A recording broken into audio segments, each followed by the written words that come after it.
Welcome, dear detective lovers, to a new tale from Mystery Vault. At Blackwood Manor, the Golden Spoon Challenge promised culinary perfection. Instead, it delivered death. Monsieur Antoine Dubois, the tyrannical critic, collapsed after his final taste. Join Poirot as he unravels a crime of exquisite precision, where the most refined tastes conceal the deadliest intentions. And if you like this video, remember to subscribe, like, and share your thoughts below. Prologue. The late afternoon sun, usually a benevolent painter of Blackwood Manor's ancient stone, seemed to cast long, judgmental shadows over its polished facade. Once the ancestral seat of a minor peer, the manor had, in a surprising turn of fate, transformed into the nation's most esteemed culinary institute. Today, however, it buzzed with attention far thicker than the richest bechamel. The air hummed with the electric anticipation of the Golden Spoon Culinary Challenge finale, a contest that could make or break a career in a single, perfectly plated dish. The sense of simmering reductions, freshly baked bread, and intricate spices mingled with the fainter, sharper tang of ambition and fear. "My dear Poirot," Captain Arthur Hastings declared, his stomach rumbling a quiet overture as their car crunched on the gravel drive. "Blackwood Manor, I've heard tales of their kitchens. Truly the crème de la crème. Are you not excited for the gastronomic delights?" Hercule Poirot, perched immaculately in the passenger seat, adjusted his tie. Gastronomic delights, oui, Hastings, but also the delights of human nature, laid bare. A competition of this magnitude, with stakes so high, often reveals more than just culinary skill. His bright, inquisitive eyes swept over the ornate iron gates, the meticulously manicured lawns, and the nervous flurry of staff attending to arriving dignitaries. Nothing escaped the little grey cells, not even the subtly frayed cuff on a liveried waiter. As they were ushered into the grand entrance hall, all polished oak and hushed reverence, the source of much of the day's pervasive anxiety made himself known. Monsieur Antoine Dubois, the head judge of the challenge, stood by a velvet rope, a man perfectly sculpted by disdain. Once a celebrated Michelin-starred chef, now a universally reviled critic, Dubois possessed a reputation for reviews so scathing they could extinguish a culinary star with a single, poisonous phrase. He was a small man, meticulously dressed, with eyes like chips of flint that missed nothing and forgave less.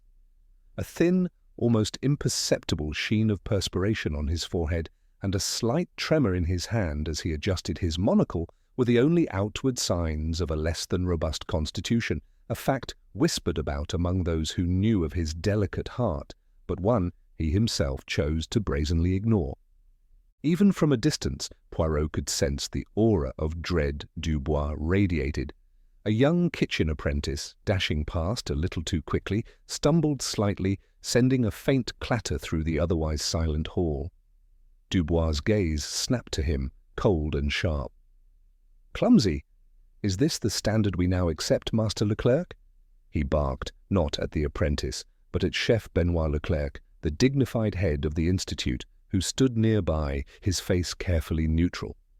The apprentice froze, visibly shrinking. It was a familiar display of power, a casual cruelty that had defined Dubois' career. Hastings leaned closer to Poirot. "He's not a popular man, is he? One hears stories. Ruined careers, shattered dreams." Poirot nodded slowly, his gaze still fixed on Dubois. "Indeed, Hastings, and those who sow such seeds of resentment often find the harvest is unforeseen. For the three finalists, the pressure is immense. Their entire future hinges on this one evening under the unforgiving gaze of a man who delights in destruction." The air shimmered not just with the aroma of exquisite food, but with the potent, volatile cocktail of ambition, fear, and deep-seated animosity. The stage was set not just for a culinary triumph, but perhaps for something far more sinister. Chapter 1. The Final Flourish. The grand hall of Blackwood Manor, usually a venue for glittering banquets, held its breath. Every crystal chandelier seemed to shimmer with the collective tension, reflecting off polished silver and immaculate white linen. The air, though still faintly scented with the lingering perfume of earlier courses, was now charged with an almost unbearable suspense. A select audience, comprising culinary elite, discerning critics and a smattering of curious journalists, sat in hushed reverence, their eyes glued to the long, impeccably laid judging table at the front. Here, amidst an array of delicate instruments and pristine notepads, stood the three finalists, their faces etched with a blend of exhaustion, hope, and raw anxiety. One by one they had presented their final, most ambitious creations, each a testament to years of dedication and countless hours perfecting their craft. The first, a complex deconstructed bouillabaisse, received a terse, dismissive nod from Monsieur Dubois. The second, an intricately piped chocolate sculpture, earned a sneer and a whispered cutting remark that made the chef visibly flinch. All eyes then turned to the third offering, Hilara Vance's Soufflé au Grand Marnier. It rose from its ramequin with gravity-defying perfection, a golden-brown cloud promising ephemeral lightness. Monsieur Dubois approached Hilara's soufflé. His movements were slow, deliberate, almost predatory. He circled the dish, his flinty eyes scrutinizing every millimeter of its delicate crust. A faint, almost imperceptible smirk played on his lips. He loved the vulnerability of a soufflé, its inevitable collapse a metaphor for the careers he so gleefully destroyed. "A soufflé," he intoned, his voice a low, dismissive purr. Such ambition. He didn't wait for Hilara's nervous reply. With a practiced flourish, he reached into the inner pocket of his bespoke jacket, extracting a small, exquisitely crafted silver box. From this, he withdrew his personal porcelain tasting spoon, a cherished instrument known throughout the industry as an extension of his own discerning palate. The hall held its breath. This was Dubois' signature ritual, a final theatrical flourish before delivering his verdict. He opened the silver box, revealing a fine, pale powder. With a meticulous thumb and forefinger, he took a single, almost imperceptible pinch of his secret finishing spice, a substance he claimed possessed mystical properties of flavor enhancement. He sprinkled it precisely over the crest of Hilara's soufflé, then used his personal spoon to gently, almost caressingly, stir the spice into the top layer. He brought the spoon to his lips, closing his eyes for a moment in a display of exaggerated concentration. He savored the taste, the air thick with anticipation. A faint, grudging nod, a minimal raising of an eyebrow. He did not speak, but the subtle gesture was almost a compliment from Dubois.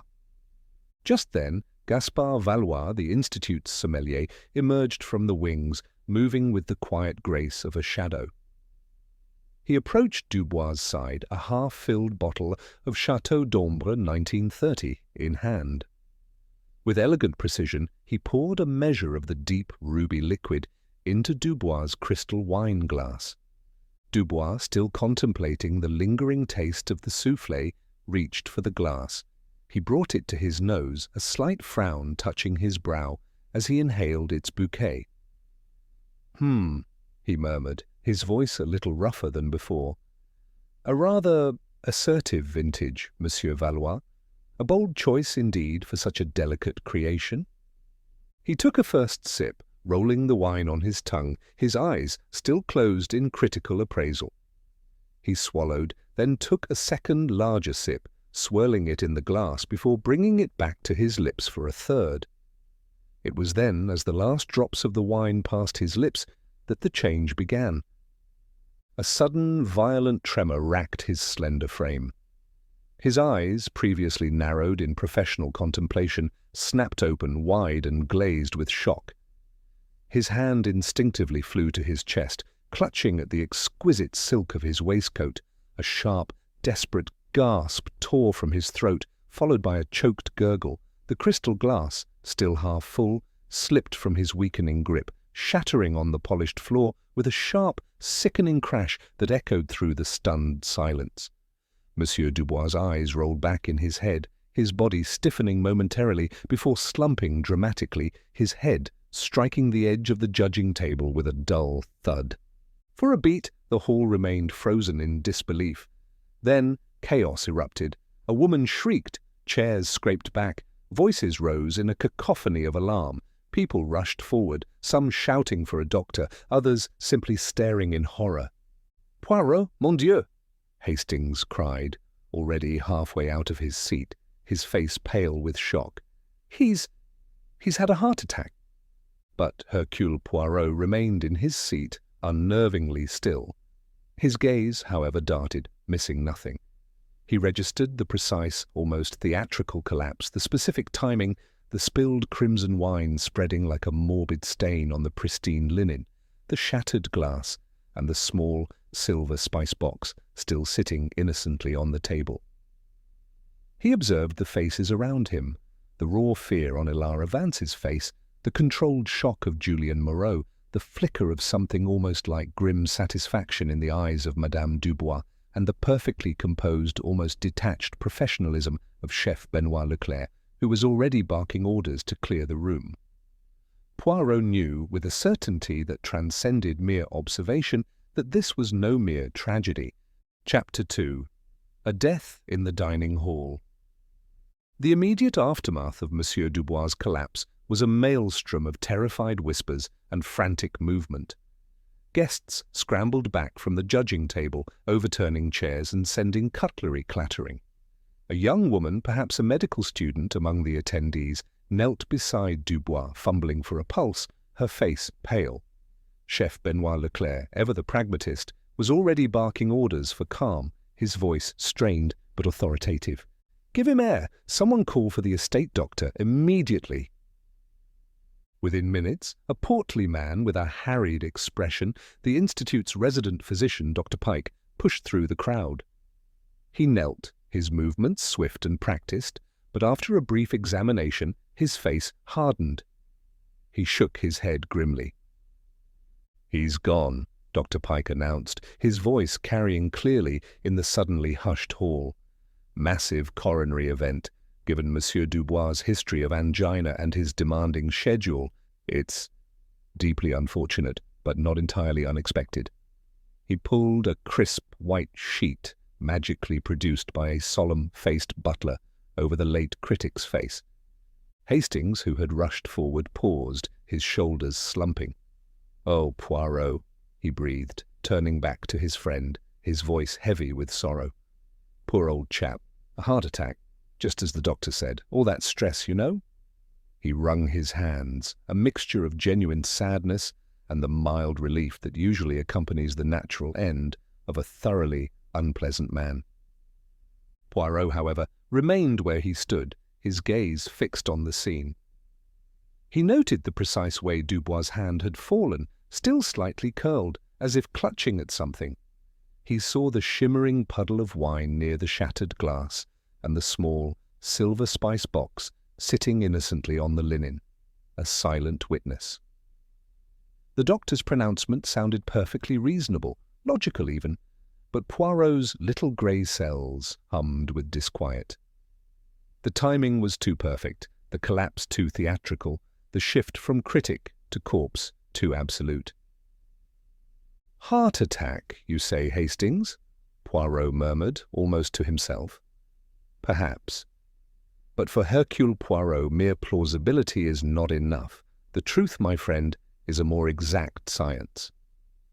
Just then, the outer doors of the grand hall swung open, admitting a gust of cooler air, and Inspector Arthur Dobson, the local chief of police. Dobson was a man of solid build and steady gaze, with an air of practical competence. He was neither brilliant nor dull, a reliable officer who preferred clear facts to nebulous theories. Seeing the scene, his brow furrowed, and he immediately sought out Dr. Pike. "What's happened here, Doctor?" Dobson asked, his voice calm, cutting through the lingering unease. Dr. Pike quickly relayed his findings. "Appears to be a cardiac arrest, Inspector. Monsieur Dubois had a long-standing history. The stress of this competition, no doubt?" Dobson nodded, his gaze sweeping over the assembled, still-shaken faces. His eyes landed on Poirot, whom he recognized from a previous minor case involving a stolen antique. "Monsieur Poirot, I presume? A tragic turn of events?" "Indeed, Inspector," Poirot replied, stepping forward with an air of quiet authority that belied his compact stature. "Tragic, certainly, but also, I venture to suggest, deliberate." Dobson raised an eyebrow, a flicker of polite skepticism in his eyes. "Deliberate, Monsieur Poirot?" Dr. Pike's assessment seems quite clear. He gestured towards Dubois' covered form. "A known heart condition in a high-stress environment." "And yet, Inspector," Poirot interrupted gently, holding Dobson's gaze, "the devil, as they say, is in the details, or, in this case, the precision. The collapse occurred not merely during the judging, but at a very specific moment, immediately after Monsieur Dubois consumed his soufflé, followed by several sips of wine. Such synchronicity to Poirot suggests not accident, but orchestration." Dobson shifted, clearly uncomfortable with Poirot's intangible suspicions. "With all due respect, Monsieur Poirot, coincidences happen. My priority is to secure the scene and ensure there's no immediate danger." "Precisely, Inspector. And to that end, I implore you, do not disturb anything further. The soufflé, the wine-glass shards, the spilled wine, and especially this," Poirot said, stepping closer to the table and pointing to the small silver spice box. "This must all be preserved for meticulous examination. Every crumb, every drop, every tiny detail holds a clue." Dobson, though still leaning towards a natural death, recognized the renowned detective's reputation. He hesitated, then nodded. "Very well, Monsieur Poirot, we'll cordon off the area. No one touches anything." He began issuing orders to his officers, and the grand hall was slowly cleared of all but the most essential personnel. Hastings, standing a little to the side, watched with a mixture of awe and exasperation. "But Poirot, you haven't a shred of proof, just a feeling. How can you be so certain?" Poirot turned to his friend, a glint in his keen eyes. "Proof, Hastings, often follows intuition. And my intuition," she sings to me, "of a more sinister melody. A heart attack is a blunt instrument. This," he gestured to the still scene, "this was a work of art, a very, very deadly art." He knew with an unshakable conviction that he stood at the beginning of a complex murder case. Chapter 3. The Tangled Web of Resentment. The grand hall of Blackwood Manor, now cordoned off with yellow police tape, felt eerily silent. The scent of burnt sugar from the soufflé still lingered, an ironic counterpoint to the chill of death. What had been a stage for culinary mastery was now a meticulously preserved crime scene. Inspector Dobson's men moved with methodical efficiency, photographing every angle, collecting every potential exhibit.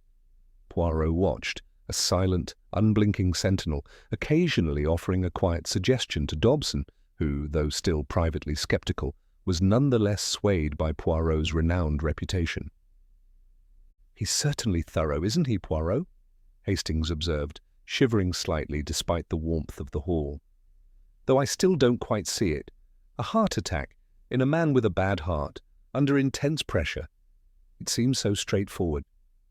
Poirot merely hummed, his gaze sweeping over the faces of the remaining staff and guests, now confined to designated areas, waiting to be questioned. "Life, Hastings, is rarely so obliging as to be straightforward, especially when a man like Monsieur Dubois is involved." And indeed, as the initial shock subsided, the dark legacy of Monsieur Antoine Dubois began to emerge, seeping like a bitter aroma into every corner of the venerable institute. Over the next few hours, as police interviews commenced, the full extent of the deceased critic's tyrannical nature became painfully clear.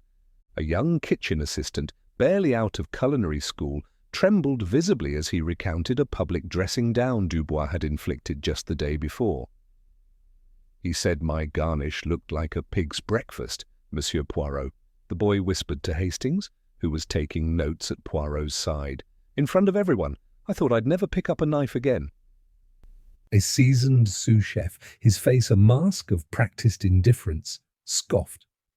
A pig's breakfast? That's mild. I once saw him tell a chef, a truly talented fellow, that his dish tasted of the despair of 1,000 failed ambitions. The poor man closed his restaurant a month later. Poirot listened, his eyes half closed, absorbing every anecdote, every subtle inflection of contempt. It painted a picture of a man who didn't just critique food, but devoured souls. Later, Inspector Dobson approached them, shaking his head. Monsieur Poirot, if motive were merely a matter of public resentment, we'd have half the culinary world in the cells. Every chef in London has a story about Dubois. He was a tyrant, no doubt about it. But a man does not die from being disliked, however intensely. True, Inspector, Poirot acknowledged. But he dies from being murdered by someone driven to an intense dislike. A common hatred is a background note. We seek the soloist in this macabre opera. Dobson then produced a small, leather-bound journal. We found this in Monsieur Dubois' personal effects in his suite. Looks like some kind of private ledger. Poirot took it, his gloved fingers opening the book. It was not a personal diary in the emotional sense, but a chillingly meticulous record of Dubois' professional interactions. Beyond superficial reviews, it contained coded notes, cryptic comments, and shockingly precise assessments of chefs' weaknesses, financial vulnerabilities, and personal insecurities. One page, marked with a small dog ear, contained a particularly damning entry about a Chef B. Leclerc, soufflé thief.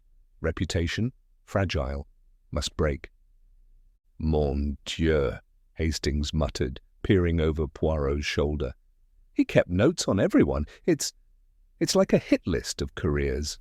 Indeed, Hastings, Poirot confirmed, his brow furrowed. A black book designed to control and destroy. This reveals not only deep malice but also a profound desire for power. He held careers in his hand and twisted them as he saw fit. Initial inquiries into Dubois' financial affairs also began to paint a disturbing picture.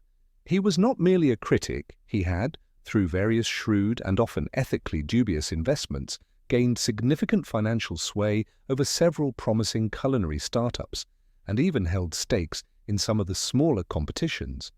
There were whispers of chefs being pressured into endorsement deals they didn't want, or having their prize money delayed if they didn't play ball with Dubois' demands. His financial control was as absolute as his critical judgment. Poirot decided it was time to speak to the most immediate suspects, beginning with the young woman whose dish had been the last to pass Dubois' lips. They found Ilara Vance in a small, quiet sitting room guarded by an officer. She was pale, her hands clasped tightly in her lap, her eyes red-rimmed. Her chef's whites seemed too large for her, emphasizing her vulnerability. "Monsieur Poirot, Captain Hastings," she murmured, her voice trembling. I can't believe it. Monsieur Dubois. Dead. And from my soufflé?" "Mademoiselle Vance," Poirot began gently, his voice almost paternal. "Please, compose yourself. We understand this is a terrible shock. Tell us, in your own words, what transpired." Ilara recounted her journey to the competition, her lifelong dream, her dedication. "I poured everything into that soufflé, every ounce of my passion. It was perfect." Her eyes flashed with a hint of defiance. "No chef would ever poison their own creation, Monsieur Poirot. It is an insult to the art." Hastings, ever direct, asked, "But Monsieur Dubois, he was not always kind to you, was he, mademoiselle? I recall a rather harsh review of your earlier work." Ilara's composure fractured, her hands tightened. "He called my work uninspired, a culinary insult. He said I had no future in this profession." Her voice dropped to a whisper. "It nearly broke me, monsieur. I almost quit cooking forever. For months, I couldn't even look at a stove." Tears welled in her eyes. "But I pushed through. I worked harder. This competition was my chance for vindication, to prove him wrong, not to do this." Did Monsieur Dubois have any specific allergies, that you were aware of, mademoiselle?" Poirot asked, diverting slightly from the emotional current. "Yes, monsieur," she said, grateful for the factual question. He was known to have a mild allergy to certain shellfish. I meticulously avoided all such ingredients. My kitchen is completely free of them. Every precaution was taken. She described her movements, focused solely on her dish, never leaving her workstation, never approaching Dubois' table. Her assistants, later questioned, corroborated her account. Poirot watched her, noting the genuine distress, the underlying fear of being implicated. Yet beneath it all, he detected a subtle, almost unconscious lessening of a burden, a faint hint of release now that her tormentor was gone.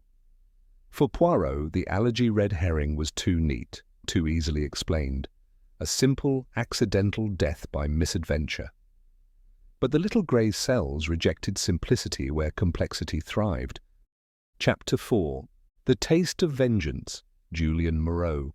Leaving the tearful, though ultimately unimplicated, Hilara Vance, Poirot and Hastings proceeded to interview the next finalist. Chef Julian Moreau was a stark contrast to Hilara's youthful anguish.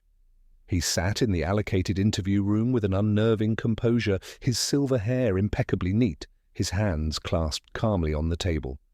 There was a cynical edge to his gaze, a world-weariness that spoke of battles fought and perhaps lost. His chef's whites, though rumpled from the day's ordeal, still conveyed an air of authority. "Monsieur Moreau," Poirot began, his voice smooth, "a tragic day for Blackwood Manor and for the culinary world. Our sympathies—" Moreau offered a slight, almost imperceptible nod. "Indeed, Monsieur Poirot, a great loss, for some. For others, perhaps less so." His tone was devoid of overt emotion, a flatness that Poirot found more unsettling than Hilara's distress. Hastings, ever the direct one, leaned forward. "Monsieur Dubois was certainly a formidable critic. We understand he was particularly harsh with your restaurant some years ago." A muscle twitched in Moreau's jaw, the only visible sign of agitation. "Harsh? He was a culinary assassin, Captain Hastings. My restaurant, Le Miroir Brisé, the Broken Mirror, it was my life's work. 20 years of passion, dedication, 2 Michelin stars painstakingly earned. All gone in a single, venomous review." He leaned back, his gaze distant. "He wrote that my signature dish, a simple sole meunier, tasted of yesterday's regret and the chef's impending bankruptcy. The phone stopped ringing that very week. Reservations evaporated. My suppliers, my staff, they all suffered. Within 6 months, Le Miroir Brisé was exactly that, broken, closed forever." "A devastating blow, Monsieur Moreau," Poirot observed. "One that might foster a profound desire for redress?" "Redress?" Moreau's gaze snapped back, sharp and unwavering. "What redress can there be for a life's work obliterated by a pen stroke? I found my redress in continuing to cook, to perfect my art, to prove that his words, however cutting, could not extinguish true passion. This competition, Monsieur Poirot, was my vindication. To win here, under his very nose, would have been the ultimate artistic triumph over his destructive ego. But not, perhaps, over his very existence." Poirot probed gently. Moreau chuckled, a dry, humourless sound. "Monsieur Poirot, I am a chef, an artist. My canvas is the plate, my palette the finest ingredients. I do not deal in poisons. To taint one's art with such an act, to reduce a culinary competition to a mere stage for murder, would be an affront to everything I hold sacred. No true chef would stoop to such a base act." He seemed genuinely offended by the suggestion that he would desecrate his craft in such a manner. "Yet the bitterness remains, monsieur," Hastings pointed out. "A man might be driven to extreme lengths when his livelihood, his reputation, is so unjustly destroyed." "Bitterness, Captain? Perhaps. But also a philosophical acceptance," Moreau replied, a flicker of something almost cold in his eyes. "Critics come and go. Their words, however powerful, are but echoes in the grand symphony of gastronomy. Monsieur Dubois' greatest failing was his belief that he was the entire orchestra. Many have suffered under his baton. Many.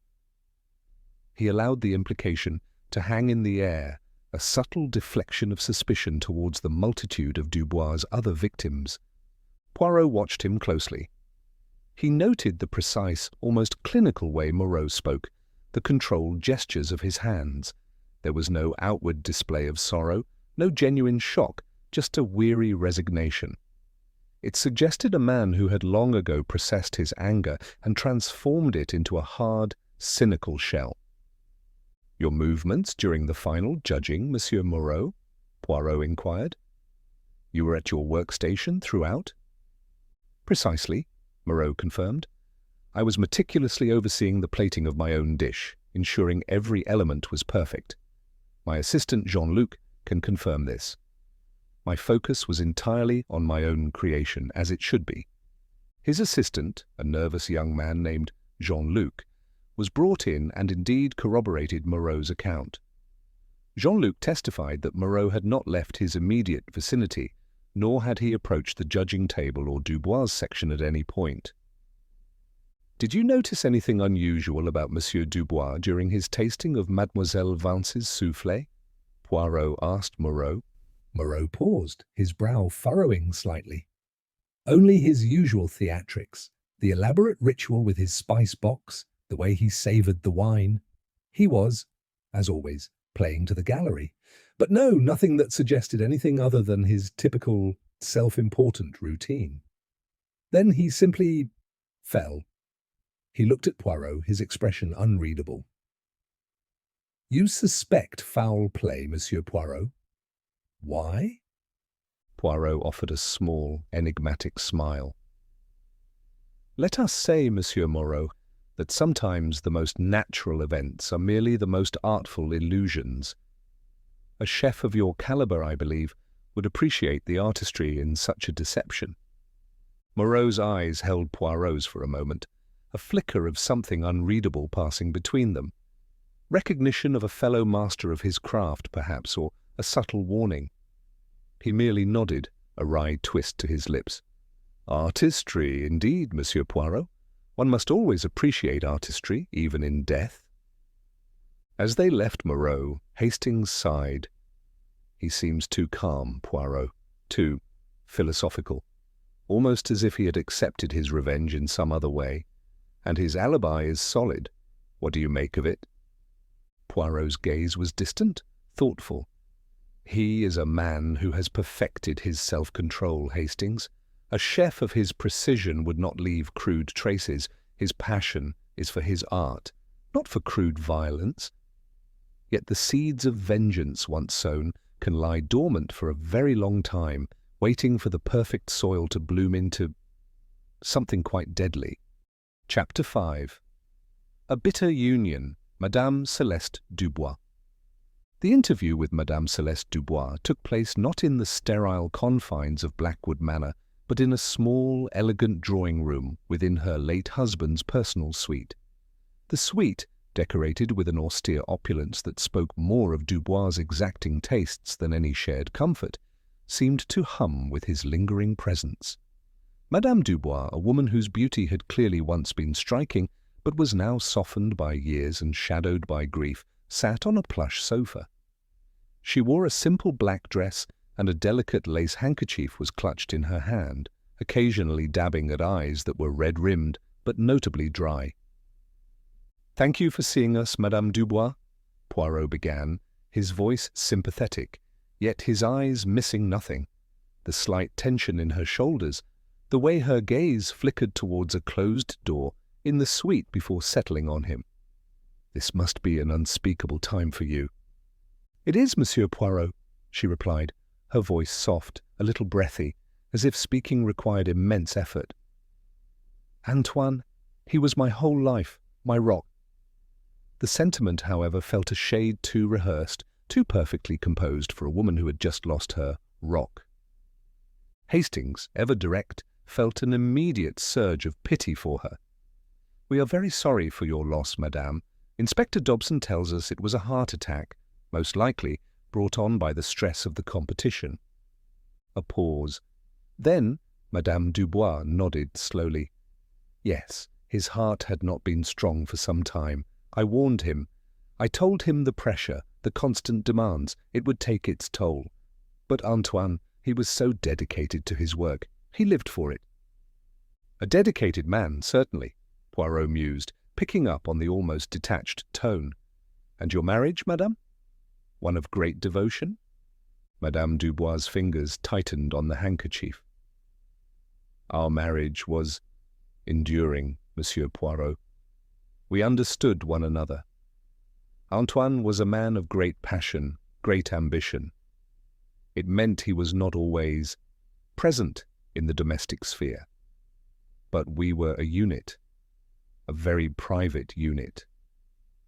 Poirot noted the carefully chosen words, enduring, understood, private. No mention of love, affection, or joy. Such a demanding personality Monsieur Dubois must have been, he prompted gently.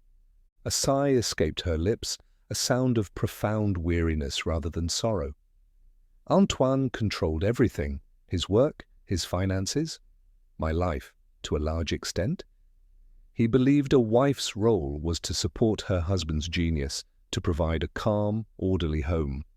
My own interests, my own friends, they often had to yield to his schedule, his needs. Her gaze drifted to a faded photograph on a side table, a younger Dubois looking stern even then. One might say he was a man who preferred control above all else, Hastings observed, trying to gauge her reaction.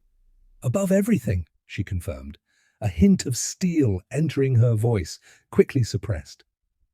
Above happiness, above peace. He lived for his reputation, for his power. That was his true passion. Poirot leaned forward slightly. We have, madame, heard whispers of Monsieur Dubois' diversions, his occasional indiscretions. He watched her closely for any flicker of pain or resentment.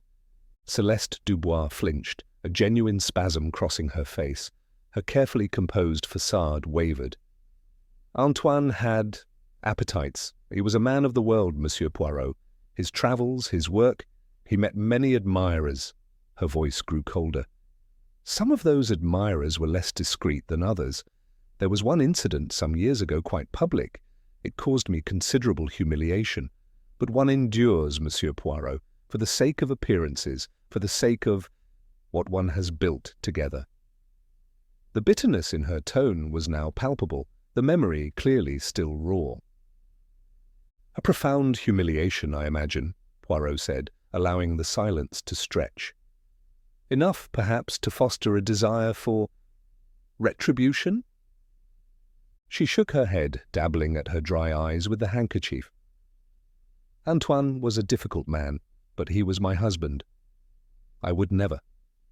Besides, she added, her voice dropping to a conspiratorial whisper, his will was only recently updated. If he had died, unnaturally there would have been complications, legal complications, a mess. Hastings, his pencil poised over his notepad, looked up sharply. Complications, madame? Yes, a clause about the bulk of his estate going to some obscure culinary foundation for the advancement of pure gastronomy or some such nonsense, unless his death was deemed entirely natural. A heart attack, for instance, provides a clear path. Anything else, and it would be tied up in litigation for years. I would have been left with very little, Monsieur Poirot. Antoine was very particular about his legacy. This, Poirot noted, was the first genuine display of concern, a flash of calculating practicality beneath the veneer of grief. The financial motive tied to a natural death was a powerful one indeed. And during the unfortunate incident in the Grand Hall, madame, Poirot transitioned smoothly. Where were you precisely? I was in the VIP viewing gallery, Monsieur Poirot, she replied promptly. With the other guests, my cousin, Mrs. Albright, was sitting beside me. We were quite some distance from the judging table. I saw nothing suspicious, just Antoine's collapse. It was dreadful. Mrs. Albright, a rather stout woman with a severe expression, confirmed Celeste's account. She had been by her cousin's side the entire time, observing the proceedings from a distance. As they rose to leave, Poirot's gaze lingered on Madame Dubois. Her grief, while outwardly performed, concealed a deep-seated resentment and a calculated practical streak. She had a motive, certainly, a blend of personal humiliation and financial incentive that made a natural death incredibly convenient, and her alibi for the physical act was sound. But Poirot knew that convenience often disguised deeper cunning. The poison of resentment, he reflected, could seep into the soul just as... Chapter 6. The Institute's Shadow, Chef Benoit Leclerc. Leaving Madame Dubois to her carefully cultivated grief and calculating thoughts, Poirot and Hastings made their way to the office of Chef Benoit Leclerc. As the esteemed director of Blackwood Manor and host of the Golden Spoon Culinary Challenge, Leclerc's office was predictably grand: high ceilings, dark polished wood, and shelves lined with impressive culinary tomes. Yet there was an underlying order and precision that suggested a mind accustomed to meticulous planning.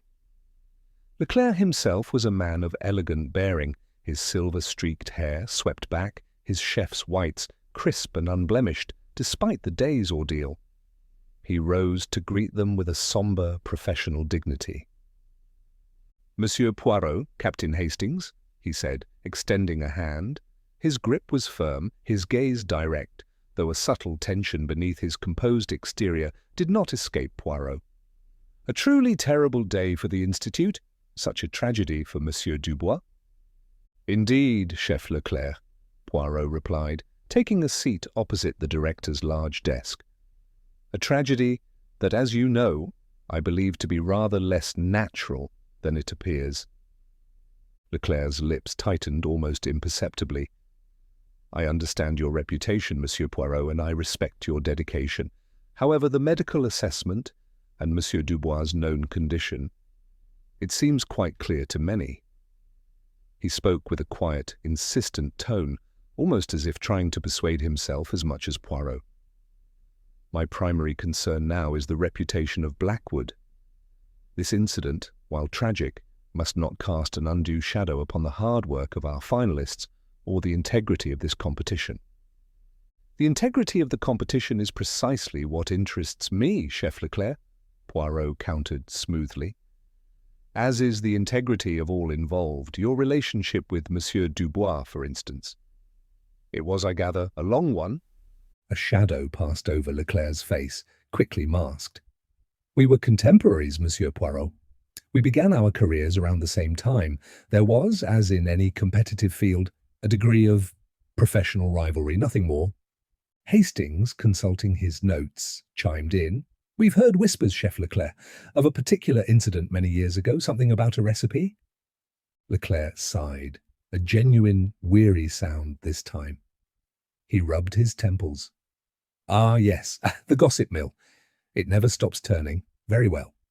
Early in our careers, at a time when we were both striving for recognition, Monsieur Dubois and I participated in a major culinary showcase.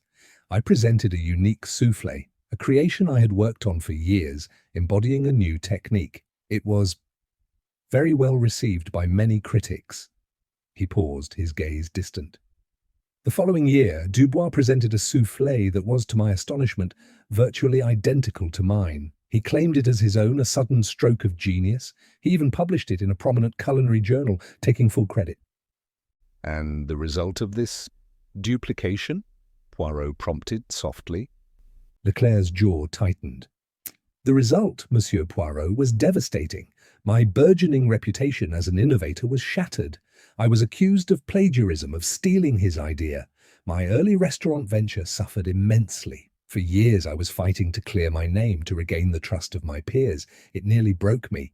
Dubois, meanwhile, rode that success to further acclaim, building the very reputation that made him so formidable today."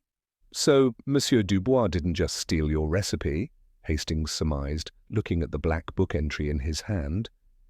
"He used it to actively destroy your reputation." "Precisely," Leclerc confirmed, a flicker of raw pain in his eyes.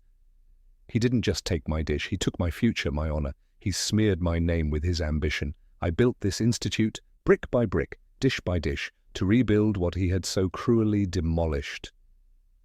His composure, usually so absolute, had cracked, revealing the deep-seated wound. A powerful motive, Chef Leclerc, Poirot observed. Revenge, after all, is a dish best served cold, or perhaps deadly. Leclerc straightened, his professional mask sliding back into place. I am a man of principle, Monsieur Poirot. My revenge was this institute, its success, its integrity. To stoop to such a base act, to murder, would be to validate his treachery, to become like him. I would never betray my own values in such a manner. He spoke with conviction, yet Poirot detected a subtle rigidity in his posture, a too perfect defense. And your whereabouts during the final judging, Chef Leclerc? Poirot asked, returning to the present. I was where I always am during such events, Monsieur Poirot, Leclerc replied without hesitation. Overseeing operations, greeting dignitaries, ensuring everything ran smoothly. I was constantly moving between the back kitchens, the viewing gallery, and the main hall. Many people saw me. My alibi is diffuse, perhaps, but it is absolute. I was never alone, never out of sight for more than a few seconds, and certainly never near Monsieur Dubois' table or his personal effects. Indeed, when discreet inquiries were made, a multitude of witnesses confirmed Leclerc's continuous, if peripatetic, presence. He was everywhere, greeting, directing, observing. His alibi for any direct interaction with Dubois' person or possessions was ironclad. It's a strong alibi, Poirot, Hastings said later as they walked through the quiet corridors. Everyone saw him, always moving, always visible. And he seems so dignified. Such a measured response to what must have been a crushing blow. Poirot stroked his moustache thoughtfully. Dignity, Hastings, can be a most impenetrable shield. He had the motive, yes, a deep, festering injustice, far beyond mere stolen recipes. He had the means, as head of this institute, access to every corner, every resource, and he had the opportunity, diffused though it may seem. But he also has the most convincing demeanor of innocence. The art, as he said, Captain, is not in the grand gesture, but in the subtle perfection. A murder, if it were his, would be nothing less than a masterpiece of planning, a work of art, and the artist, Hastings, is always the most difficult to unmask. Chapter 7. The Sommelier's Knowing Gaze, Gaspard Valois. The systematic interviewing of the main suspects had, in Hastings' view, led them to a cul-de-sac. Each had a plausible motive, each a seemingly unshakable alibi for the direct administration of poison. But Poirot remained unperturbed. For him, the lack of an obvious culprit only sharpened his focus, leading him to the periphery, to the unseen hands and the quiet observers. His thoughts turned to a man who moved with the grace of a shadow, a connoisseur of subtle nuances, Gaspard Valois, the sommelier. They found Gaspard in the Institute's vast, temperature-controlled wine cellar, a subterranean labyrinth of ancient stone and modern technology, filled with the hushed scent of oak and aging vintages. He was meticulously dusting a bottle of rare Burgundy, his movements precise and unhurried. He was a man who seemed more at home among the silent bottles than among the agitated humans above ground. Monsieur Valois, Poirot greeted him, his voice echoing slightly in the cool, still air. A moment of your valuable time, if you please. We have a few questions concerning the events of yesterday. Gaspard turned, his slender frame elegant, even in a simple linen jacket. His eyes, a shade of deep hazel, held a quiet intelligence, observant and knowing. Of course, Monsieur Poirot, anything I can do to assist. His voice was soft, melodic, like the pour of a fine vintage. You were responsible for the selection and service of all wines for the judging panel, were you not? Poirot began, his gaze sweeping over the rows of bottles, lingering on the section marked dessert wines. Indeed, Gaspard confirmed. A considerable responsibility to ensure the perfect harmony between the culinary art and the vinous accompaniment. Every bottle is chosen with the utmost care, personally by me. And the wine served with Mademoiselle Vance's excellent soufflé au Grand Marnier? Poirot inquired, his tone deliberately casual. The Château d'Ombre 1930, I believe. A fractional pause. Gaspard's fingers, which had been delicately tracing the label of a bottle, stilled. He turned fully to face Poirot, his expression thoughtful. Yes, the Château d'Ombre 1930, a truly magnificent vintage, Monsieur Poirot, full-bodied, with intriguing notes of dried fruit and a surprisingly robust finish. You described it earlier as a bold choice for Monsieur Dubois' palate, Poirot prodded, remembering Gaspard's fleeting comment during the initial chaos. An assertive wine. Why so? Gaspard considered this, his head tilting slightly as if listening to an unseen symphony. Monsieur Dubois had, shall we say, very specific preferences. For a rich, delicate soufflé such as Mademoiselle Vance's, he almost invariably preferred a dessert wine that was softer, more mellow. A vin doux de lumière, perhaps, or a Grand Réserve d'Or, something that would caress the palate rather than challenge it. He gestured vaguely. The Château d'Ombre 1930, while undeniably superb, possessed a certain acidic brightness, a sharpness that to a connoisseur like Monsieur Dubois might have been deemed slightly contrasting to the soufflé's intended harmony. He appreciated boldness, yes, but often preferred a more seamless integration of flavors. He even commented on it, as you observed just before. Gaspard trailed off, a flicker of something unreadable in his eyes. So it was not his usual preference? Poirot stated, his voice flat, but his mind now racing. This was the opening he sought, and yet it was the wine he received. It was the pairing I selected, Monsieur Poirot, Gaspard replied, his tone neutral. I chose it for its complexity, its ability to cut through the richness without overwhelming the delicate flavors, a professional decision to offer a contrasting experience, perhaps a touch experimental, but still within the bounds of high gastronomy. Poirot allowed the explanation to stand for a moment, letting the subtle implications settle. You have an extraordinary palate, Monsieur Valois, a true gift for discernment, and a keen eye for human nature, perhaps? Gaspard offered a faint, almost imperceptible smile. One sees much working amidst such intense passions, Monsieur Poirot. Chefs, critics, they are driven by powerful desires, ambition, vindication, fear. One learns to observe the nuances beneath the surface. Like a wine, people reveal their true character with time and under pressure. And you observed nothing else unusual during the final tasting? Poirot pressed, watching him closely.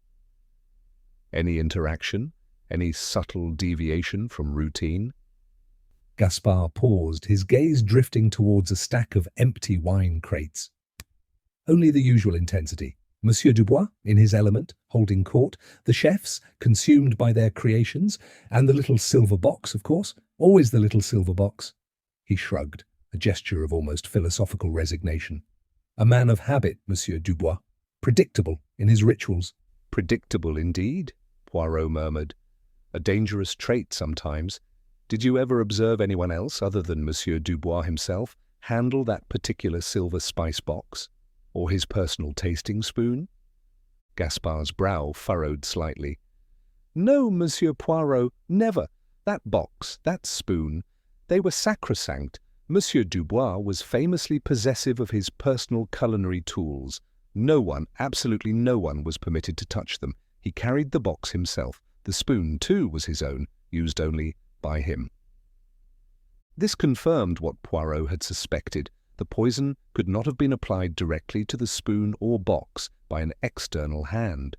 It had to have been administered by Dubois himself, or somehow become part of his personal ritual without his knowledge. As they left the cool, silent cellar, Hastings scratched his head. So, he just confirmed that the wine was unusual for Dubois, but still professionally selected, and that no one touched the spice box or spoon but Dubois himself. It doesn't seem to get us much closer, Poirot. Poirot gave a slow, satisfied nod. On the contrary, Hastings, it gets us everything. Monsieur Valois has provided the missing chord in our symphony of death. The wine, she was not merely a bold choice.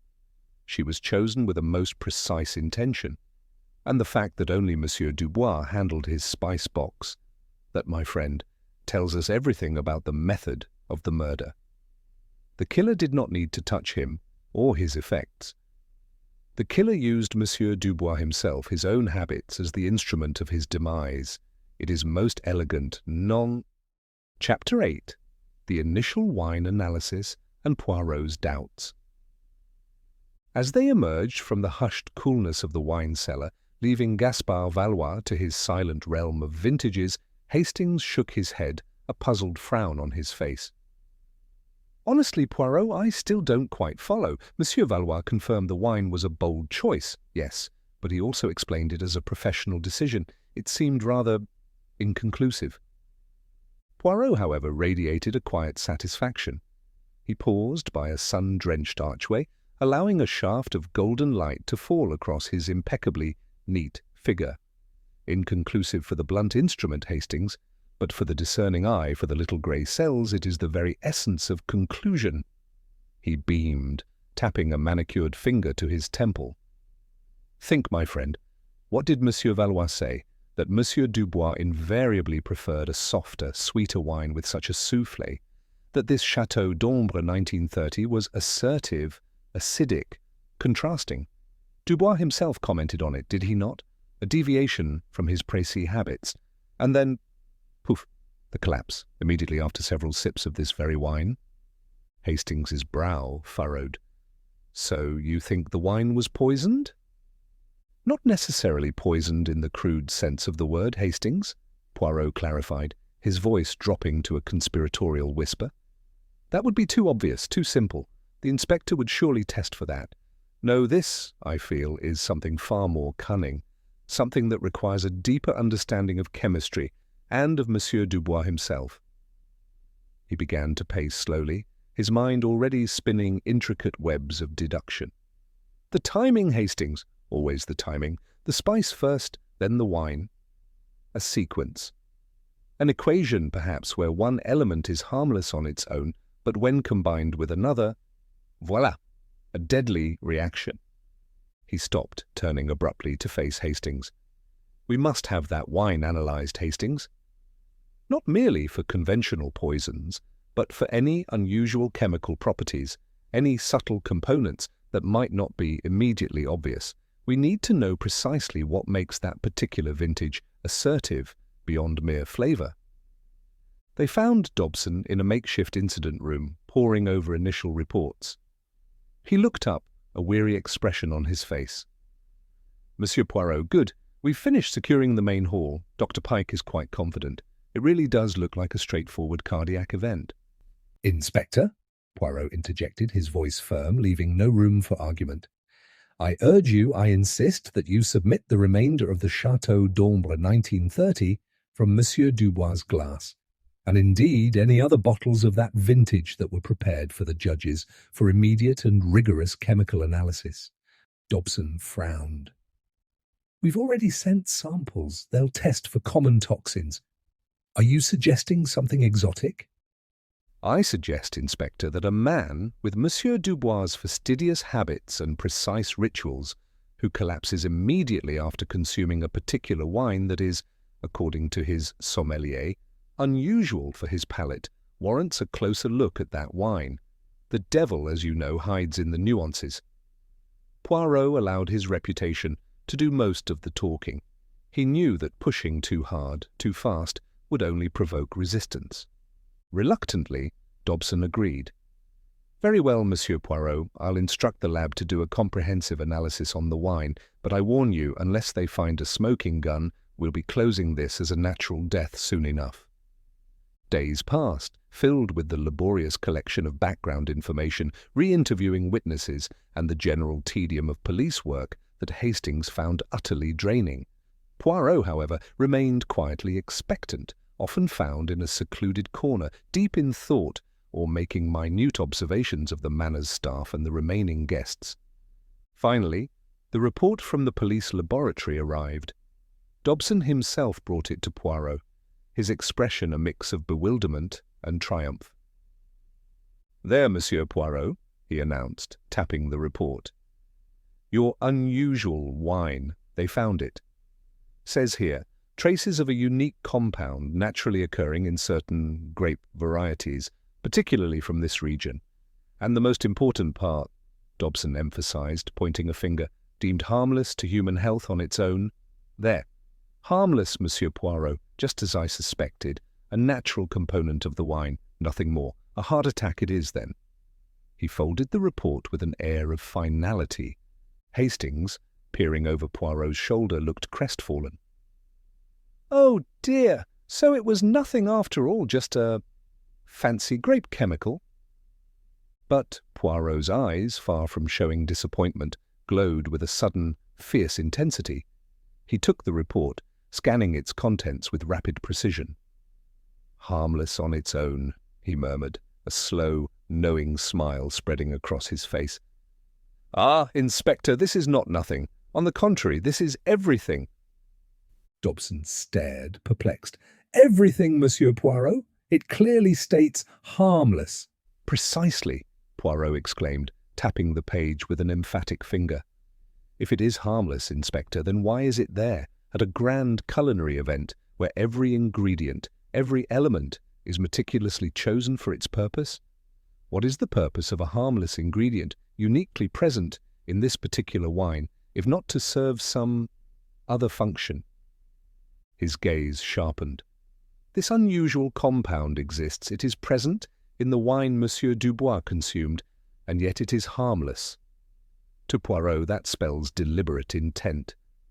It is a piece of a puzzle, Inspector, designed to be overlooked, designed to appear innocent. But the question remains. Innocent, why? What is its role in this macabre play?" Poirot's mind, already connecting the dots, now saw a clearer line. The unusual compound in the wine, harmless alone. The other critical element Dubois ingested, his secret finishing spice. He realized that the killer must have exploited the interaction between these two elements. The wine wasn't merely unusual, it was a carefully selected piece of a larger deadly mechanism. The killer hadn't merely poisoned Dubois, they had orchestrated a complex chemical reaction within him. "No, Inspector," Poirot stated, handing the report back, his eyes alight with newfound clarity.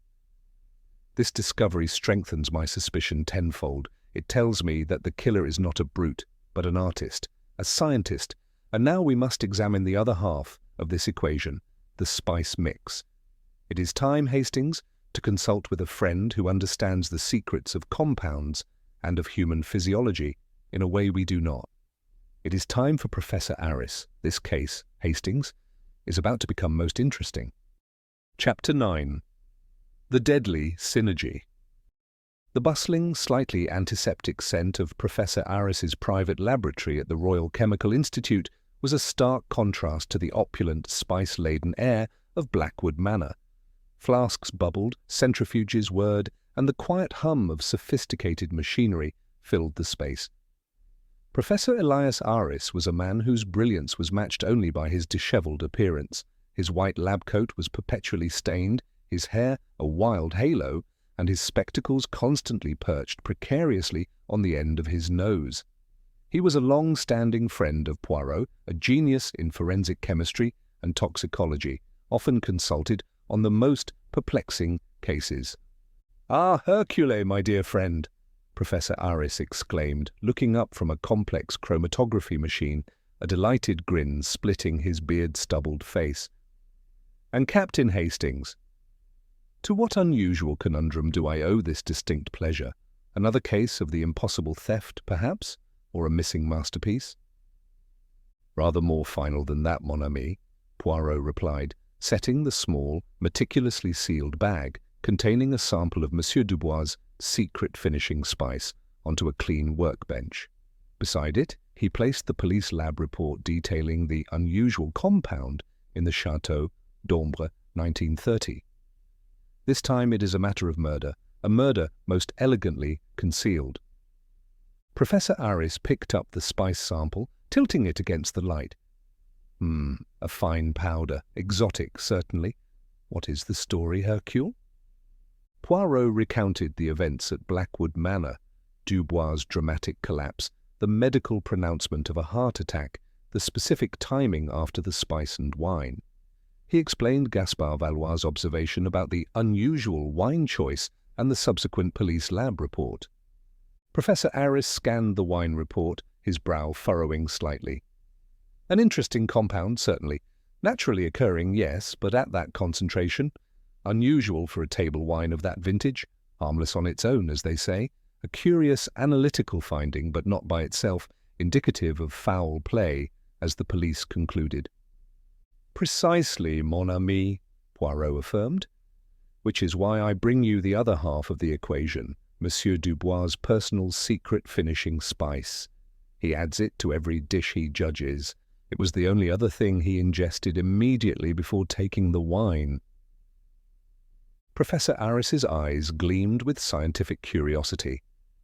He carefully opened the spice sample bag. He took a tiny pinch, rubbed it between his fingers, and then, surprisingly, dabbed a minute amount onto his tongue.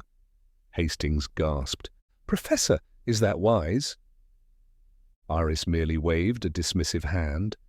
"Nonsense, Captain. I assure you my palate is trained for detection, not mere consumption. Besides, if it were acutely toxic, Monsieur Dubois would have collapsed much sooner. No, this has a faint, almost lingering sweetness. A hint of, yes, licorice." He moved to a microscope, placing a few grains under the lens. Then, with swift movements, he prepared a slide, adding reagents, performing tests.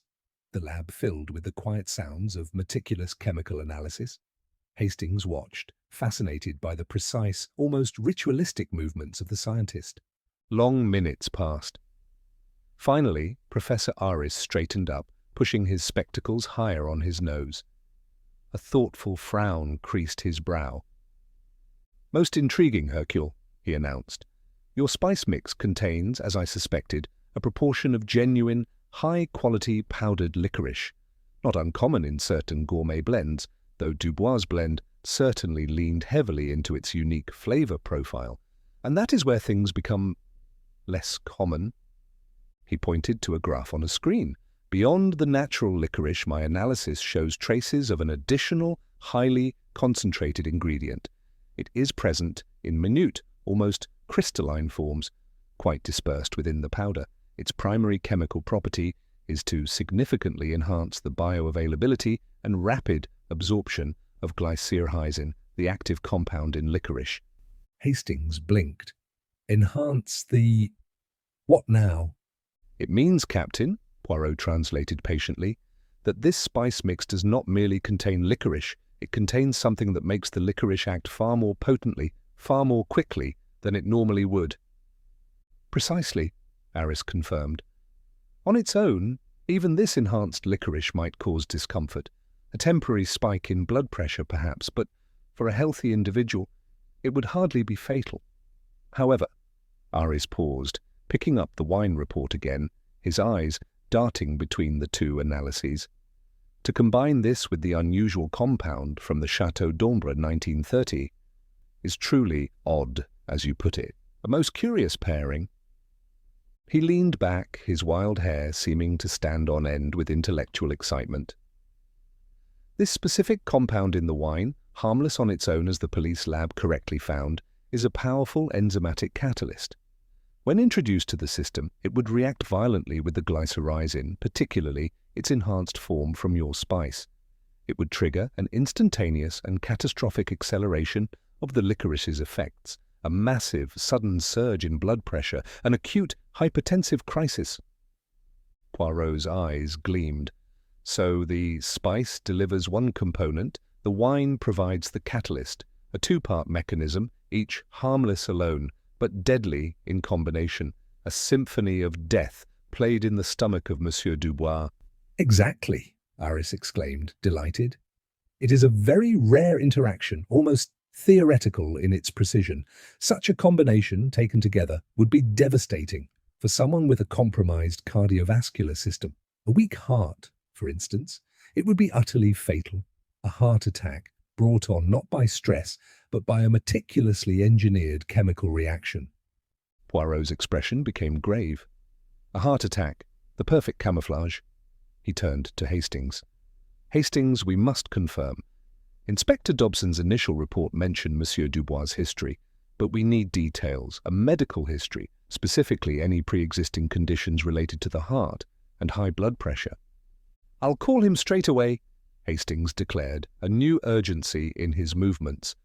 The puzzle pieces, once scattered and seemingly disconnected, were now beginning to snap into place with a horrifying precision. Chapter 10. The Revelation. The urgency in Professor Aris's voice, usually so calm amidst the chemical chaos of his lab, had galvanized Hastings into immediate action. He dialed Inspector Dobson's direct line, his heart thumping with a mix of anticipation and disbelief at the scientific revelation he had just witnessed. "Inspector Dobson here," came the gruff voice. "Inspector, it's Captain Hastings," he began, trying to sound professional despite his excitement. "Monsieur Poirot has just received some rather illuminating information from Professor Aris. We need to confirm something critical regarding Monsieur Dubois' medical history." There was a weary sigh from the other end. "Captain, I've already told Monsieur Poirot, Doctor." Pike's assessment was clear. "Congestive heart failure, long-standing. It's an open and shut case of natural causes." "Yes, but, Inspector," Hastings pressed, glancing back at Poirot, who stood in the lab doorway, observing him with keen intensity. "Did Monsieur Dubois specifically have hypertension, high blood pressure, and was it severe?" A longer pause on the line. Hastings could almost picture Dobson's frown. "Why this specific interest, Captain?" "That's rather detailed medical information." "It's essential to Monsieur Poirot's theory, Inspector. It could be the final piece of the puzzle, tying everything together. Professor Aris believes a specific chemical interaction involving the wine and the spice could have caused a sudden, fatal, hypertensive crisis, but only in someone with that particular vulnerability." There was a grunt of skepticism. "A chemical interaction? Captain, this sounds like something out of a penny dreadful. But very well. Give me a few minutes. I'll have one of my men pull his full medical file from his physician. It's lodged with his solicitor for insurance purposes, I believe." Hastings thanked him, replaced the receiver, and returned to the lab. "He's checking, Poirot," he announced, trying to keep the tremor from his voice. "He sounds doubtful, but he's checking." Poirot merely nodded, a calm, almost serene expression on his face. He began to polish the professor's pristine workbench with his handkerchief, as if tidying the universe into order. "Doubt is merely the precursor to enlightenment, Hastings. The truth, she awaits us." The wait felt interminable.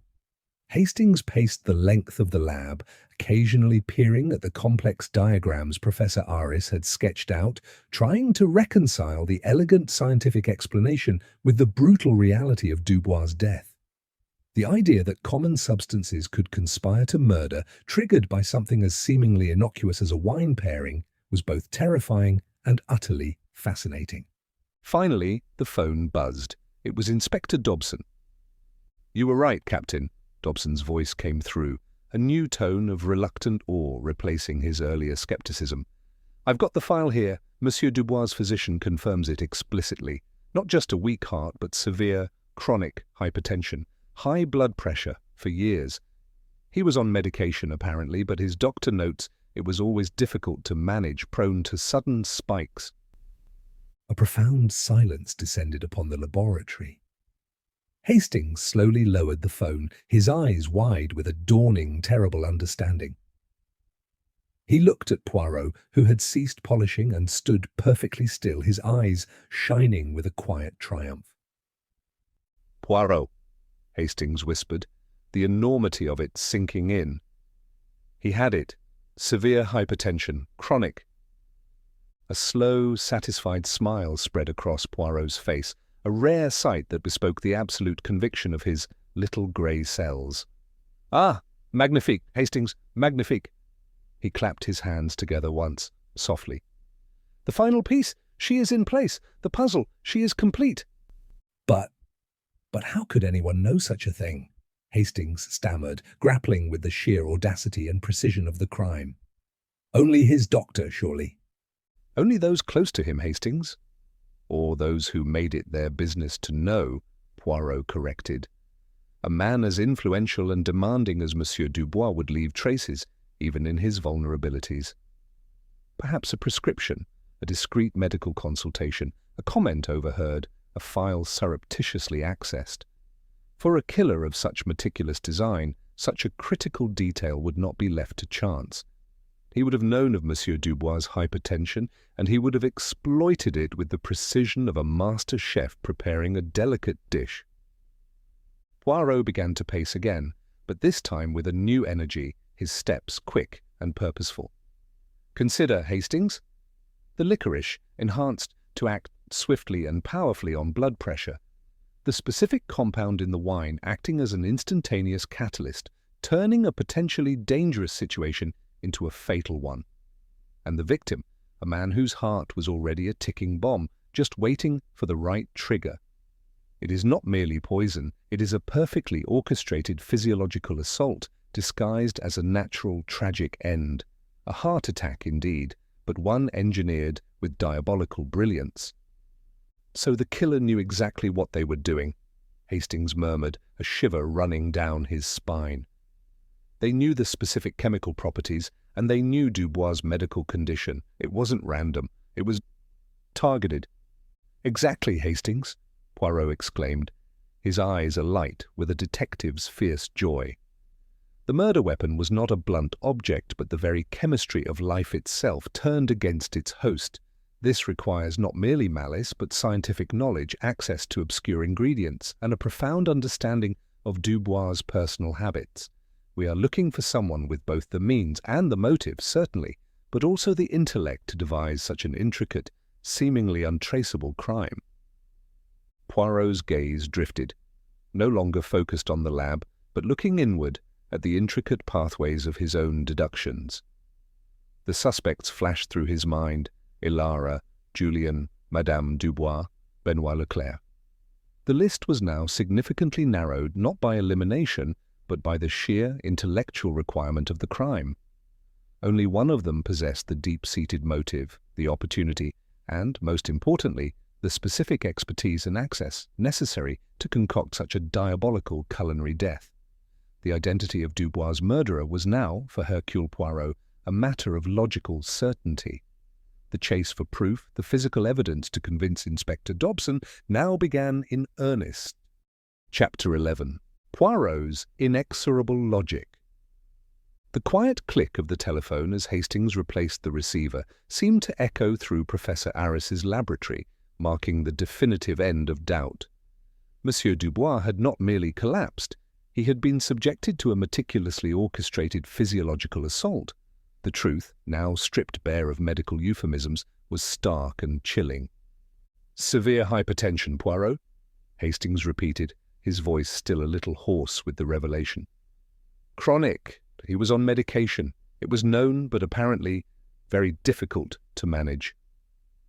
He ran a hand through his hair, a gesture of profound bewilderment. But who?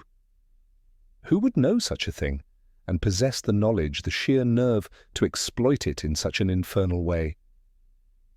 Poirot, his eyes shining with a deep, intellectual satisfaction, began to pace the length of the laboratory.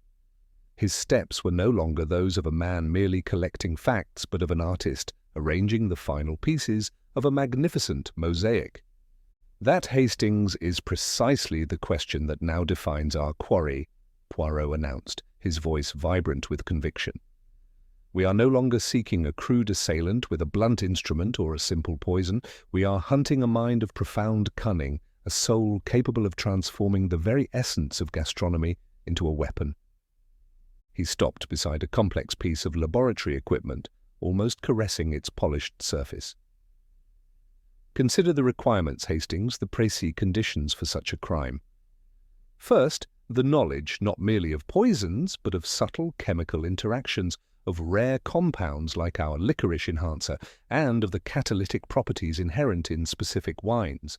This is not the knowledge of a common ruffian, nor even an everyday chef. This is the understanding of a food scientist, a chemist, perhaps even a gourmet alchemist. Hastings nodded slowly, picturing their suspects. Ilara Vance, a brilliant young chef, certainly passionate, but lacking the depth of chemical expertise required for such a sophisticated concoction, Poirot finished for him. Her art lies in flavour, in presentation, in the delicate balance of taste. Her anger, though genuine, would likely manifest in a more direct, perhaps even impulsive, manner. To devise such a subtle, two-part murder, exploiting a precise physiological vulnerability, is simply beyond her sphere of knowledge. Her motive, though strong emotionally, does not align with the intellectual requirements of the method. And Julian Moreau, Hastings mused, picturing the cynical, stoic chef. He certainly had the motive, a lifetime of bitterness. Indeed, Hastings, a man of formidable discipline, Monsieur Moreau, his revenge, as he implied, was to prove Dubois wrong through his culinary excellence, to triumph artistically. His philosophy, though hardened, is still cantered on the purity of his craft. He spoke of not tainting his art with base acts, and while he is a master chef, his focus is on the art of cooking, not the intricacies of obscure chemical synthesis. He does not possess the scientific background necessary to engineer such a complex, untraceable poison. Poirot dismissed him with a thoughtful shake of the head. "Which leaves," Hastings began, his voice trailing off as the implications became clearer. "Madame Celeste Dubois," Poirot continued, though his tone already indicated a near dismissal. "Her motive, a blend of financial gain and personal humiliation, is palpable, but consider her persona, Hastings. She is a woman of social standing, accustomed to a life of refined comfort, albeit under her husband's thumb. Her method, if she were driven to murder, would more likely involve a direct, if discreet, act of poisoning, with a known substance, or perhaps a manipulation of his medication. This intricate, almost scientific symphony of death is simply beyond her capabilities, beyond her world. She would not possess the knowledge of chemical synergies, nor the access to the necessary compounds." Poirot paused, turning to face Hastings squarely, his eyes glinting with triumphant certainty. "Which leaves us with but one individual, Hastings. One who possesses not only a motive that festered deep and long, but also the intellect, the means, and the access to orchestrate such a diabolical murder." "Chef Benoit Leclerc," Hastings breathed, the name now ringing with a dreadful inevitability. "Precisely," Poirot exclaimed, a rare smile of pure intellectual pleasure gracing his lips. "Consider, Hastings, Monsieur Leclerc is not merely a chef. He is the head of Blackwood Manor, a leading culinary institute. An institute that I recall boasts state-of-the-art facilities, including laboratories dedicated to food science, to advanced culinary research. Access, Hastings. Unlimited access to equipment, to obscure ingredients, to the very tools needed to craft such precise, minute crystals and understand their interaction with compounds found in specific wines. And his motive," Hastings added, picking up the thread, "it wasn't just a stolen recipe. It was the complete, deliberate destruction of his career, his honor, a betrayal that would fester for years." "Indeed," Poirot affirmed. "Such a profound injustice, inflicted by a man who thrived on destroying others' reputations, would cultivate a vengeance far more sophisticated than a simple act of passion. Benoit Leclerc, the artist who had his masterpiece stolen and his name slandered, would seek a revenge that was equally artistic, equally precise, a method that reflected his own craft, his own genius, turned deadly. He had the means to create the licorice-enhancing crystals and to introduce them subtly into Dubois' personal spice," Hastings elaborated, piecing it together. "And as director, he would control the wine list for the judges. He chose that specific Chateau d'Ombre because he knew its catalytic properties. He knew Dubois' habits, his ritual, and his medical vulnerability." "Ah, you grasp it, Hastings." Poirot's voice was full of approval. The murder weapon was not a single entity, but a perfectly engineered reaction designed to exploit a known flaw in the victim, delivered by the victim's own predictable hand. It is the signature of a mind that thinks not in crude violence, but in elegant, scientific design. Poirot's expression grew serious again. The logical certainty, she is now absolute, but for Inspector Dobson, for the machinery of justice, we require more. We require the tangible, the undeniable. We require the proof that will compel him to act. The murderer, Benoit Leclerc, has left us with a masterpiece of a crime. Now we must uncover the masterpiece of his preparation. It is time, Hastings, to look beyond the surface of Blackwood Manor's kitchens and delve into the hidden recesses where such a crime could be conceived and created. Chapter 12. Unearthing the deepest motive. The confirmation of Monsieur Dubois' severe hypertension, the final piece in the physiological puzzle, had solidified Poirot's logical certainty. Back at Blackwood Manor, the opulent setting now felt less like a crime scene and more like a stage where a meticulously crafted drama had played out. The initial fog of speculation had lifted, revealing a clear path forward, narrow but precise.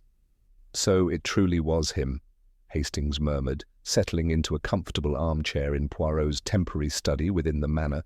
The police lab reports spread before them. Benoit Leclerc. "It chills me to the bone, Poirot. Such a calm, dignified man, to harbour such a murderous plot for so long." Poirot, standing by the window overlooking the manicured gardens, nodded slowly. "Indeed, Hastings. The placid exterior often conceals the most turbulent currents. We have established the means, now undeniable. The licorice-enhanced crystals, the catalytic wine, a symphony of death played upon the vulnerability of Monsieur Dubois' heart. We have also established the opportunity, diffused though it was by Monsieur Leclerc's role as host. But now, Hastings, we must delve deeper into the motive. For such a crime, so elegantly conceived, so scientifically precise, the motive must be equally profound, equally precise. "But we know his motive, don't we?" Hastings pointed out. "The stolen soufflé recipe, the accusations of plagiarism. It almost ruined him, you said. That seems strong enough." Poirot turned from the window, his eyes narrowing thoughtfully. "Strong enough for anger, Hastings, yes. For a professional resentment. Perhaps even for a public denouncement, a heated confrontation. But for a revenge so cold, so calculated, so chemically intricate? Number A stolen recipe, while damaging, feels insufficient for a murder of such artistry. The artist in Monsieur Leclerc would demand a deeper canvas for his final, terrible judgment upon Dubois." "So, you think there's more to it?" Hastings asked, intrigued. "I am certain of it," Poirot affirmed. "The injustice Monsieur Leclerc suffered, it must run deeper than mere professional plagiarism. It must have festered, poisoning his soul over the years, transforming into a grand obsession for retribution. We must find the full extent of Dubois' cruelty, the true depths of the wound he inflicted upon Benoit Leclerc." Poirot outlined his strategy. "Hastings, you are excellent with details, with records. I want you to revisit every old culinary journal, every newspaper clipping, every dusty industry gossip column you can find, stretching back to the early days of Monsieur Leclerc's and Monsieur Dubois' careers. Look for any mention of the infamous soufflé incident, but look beyond it. Look for anything surrounding it, before it, after it.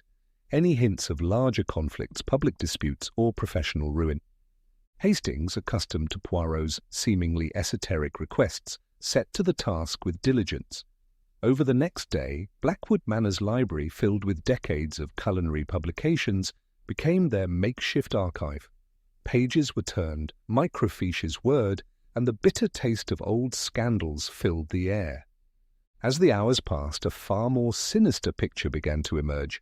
The stolen recipe was not an isolated act, but merely the most visible culmination of a systematic, deliberate campaign of sabotage orchestrated by Dubois to eliminate a rising rival. Hastings, poring over a brittle newspaper from 20 years ago, gasped, "Poirot, look at this! Blackwood prodigy's new venture crumbles after mysterious health code violations. It's Leclerc's first independent restaurant, L'Éclat culinaire. It closed just months after the soufflé incident. Poirot took the yellowed clipping. Mysterious health code violations, you say? How convenient. Further digging revealed more. A leaked document printed in a lesser-known trade magazine hinted at Dubois subtly influencing investment opportunities, discreetly spreading rumors that undermined Benoit Leclerc's financial backing for several promising projects. Another article detailed how a major endorsement deal, crucial for Leclerc's budding career, mysteriously fell through after a series of anonymous damning letters were sent to the sponsoring company. Letters that, in retrospect, mirrored Dubois' unique turn of phrase. "It wasn't just the recipe, Poirot," Hastings exclaimed, his face flushed with indignation. "Dubois didn't just steal his work, he systematically dismantled Leclerc's entire career. He sabotaged his restaurant, his investments, his reputation. He cut him off at the knees everywhere he tried to build something." Poirot listened, his expression grim. "Ah, Hastings, now we approach the heart of the matter. This was not merely professional rivalry. This was a calculated, comprehensive act of destruction. Dubois sought not merely to win, but to utterly obliterate, to ensure that Benoit Leclerc, the man he saw as a threat to his own culinary ascendancy, could never rise above him. This was a man seeking total dominance to eradicate any rival from the gastronomic landscape." He paced, his voice grave. For a chef of Monsieur Leclerc's integrity, a man who dedicates his life to the pursuit of culinary perfection, such a betrayal would be far more than a professional setback. It would be a profound violation of his honor, his artistic soul, to have his very passion, his life's work, systematically dismantled, and then to watch the perpetrator rise to even greater heights upon the very foundation of that destruction, that would fester. "It would drive a man mad," Hastings agreed, shaking his head. "No wonder he seemed so composed, Poirot. He's been living with this festering wound for years, plotting, perhaps, for decades." "Indeed," Poirot confirmed. "The desire for revenge, Hastings, can be a most powerful and insidious force. It can lie dormant for years, feeding on every perceived success of the tormentor, until it grows into a monstrous, all-consuming need for final retribution. And for a man of Benoit Leclerc's intellect and precision, a man who has built this magnificent institute from the ashes of his own ruined career, that retribution would be a masterpiece of its own design, a dish of vengeance meticulously prepared and served with lethal precision." He paused, looking out at the Blackwood Manor kitchens, now quiet, devoid of the frenetic energy of the competition. He had lost everything, Hastings. His initial restaurant, his financial stability, his reputation as an innovator. He rebuilt his life here at Blackwood, transforming it into a bastion of culinary excellence. But the ghost of Dubois' treachery, it would have haunted him still. And so he chose a revenge that mirrored the crime, a carefully orchestrated destruction executed with the cunning of a master chef, exploiting Dubois' own nature, his own habits, and his own vulnerabilities. Poirot tapped the police lab report detailing the chemical interaction. The brilliance of the method, Hastings, now makes perfect sense. It was not merely about killing Dubois. It was about delivering a judgment, a final, perfectly crafted verdict, enacted through the very elements of the culinary world that Dubois had so callously wielded for his own destructive ends. The logical certainty was now absolute, the motive as precisely delineated as the chemical formula of the poison itself. The only thing left was to spring the trap. Chapter 13. The Orchestration of Death. The logical certainty, now absolute in Poirot's mind, provided a clear blueprint for the crime. Seated in the refined quiet of Poirot's temporary study, the police reports and Professor Arris's detailed analyses spread out like pieces of a gruesome puzzle. Poirot began to reconstruct the murder for Hastings. The silence was broken only by the soft turning of pages and the occasional scratch of Hastings' pencil. "We have, Hastings," Poirot began, a lecturing tone in his voice, "discerned the who and the why. Now we shall understand the how. This was no crime of passion, impulsive and crude. This was a masterpiece of planning, conceived with a scientist's precision and executed with a chef's finesse. The architect, Monsieur Benoit Leclerc? Hastings nodded, grim-faced. But how did he do it, Poirot? His alibi seemed so solid. He was always in sight, always overseeing the event. How could he have introduced these chemicals? Ah, Hastings, that is where the genius and the true depravity of the plan lies, Poirot countered, leaning forward. He did not need to introduce the chemicals in the manner of a common poisoner, slipping something into a drink. He orchestrated a reaction, using Monsieur Dubois' own habits and the very environment of this culinary theatre against him. Consider the steps, mon ami. Poirot picked up Professor Aris's report detailing the enhanced licorice crystals. First, the poison crystals. Professor Aris confirmed they were minute, designed to mix seamlessly with a powder-like spice. Monsieur Leclerc, as the director of Blackwood Manor, commands not only the finest kitchens but also extensive, state-of-the-art food science laboratories. He has access to obscure chemical reagents, to specialized equipment for microencapsulation, for precise infusion. This is not guesswork, Hastings. This is a professional, scientific endeavor. So he created them himself in his lab here? Hastings breathed, a shiver running down his spine. Those tiny, deadly things. Precisely, Poirot affirmed. Imagine him, perhaps late at night, in the quiet solitude of his private research kitchen, meticulously synthesizing and encapsulating the neurotoxin and the licorice-enhancing agent into those crystalline forms, a chef's attention to detail applied to a deadly art. Then the task of placing them. Monsieur Dubois was famously possessive of his secret finishing spice, carrying it in his own silver box. This was not a hindrance, Hastings, but a perfect opportunity. Monsieur Leclerc needed only to introduce these crystals into Dubois' personal spice supply. A momentary lapse of vigilance, a discreet swap of the box itself, with an identical prepared one when Dubois might have left it unattended briefly in his suite, or even a clever method of implanting the crystals into the existing spice supply in the box without full replacement. He could have had any number of opportunities over the days leading up to the competition. The key is that the delivery mechanism was so subtle, the crystals so imperceptible, that Dubois himself remained entirely unaware. He administered the first component of his own demise. "That's diabolical," Hastings muttered, picturing Dubois innocently sprinkling death onto his soufflé. "Indeed, and then the catalyst wine," Poirot continued, picking up the wine analysis report. Inspector Dobson's lab confirmed its unusual compound, naturally occurring, but acting as a powerful enzymatic catalyst. Monsieur Leclerc, as the head of this entire operation, had direct control over the wine selections for the judges' table. It was his choice. He selected that specific vintage because he understood its unique chemical properties. He knew that when it combined with the enhanced licorice already ingested from the spice, it would trigger the fatal hypertensive crisis.